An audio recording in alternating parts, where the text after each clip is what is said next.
Nubia has unveiled its new slim beast. Now we are unboxing of Red Magic 11 Air Black. The Black edition is more professional look compared to the flashy transparent visions.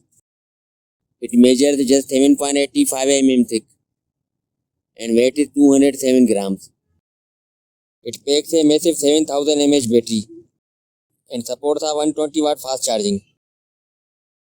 The Red Magic 11 Air is a master class. Smartphone will come with AMOLED touchscreen display.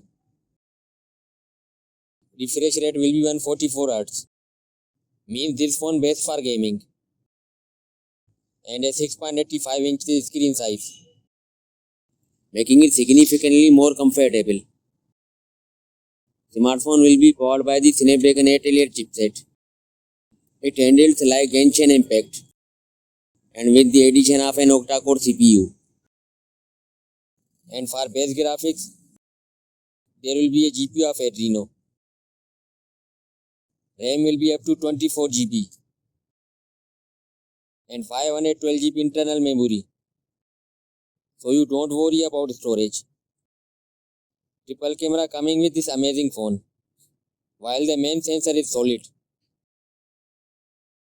There will be under display ultrasonic fingerprint reader.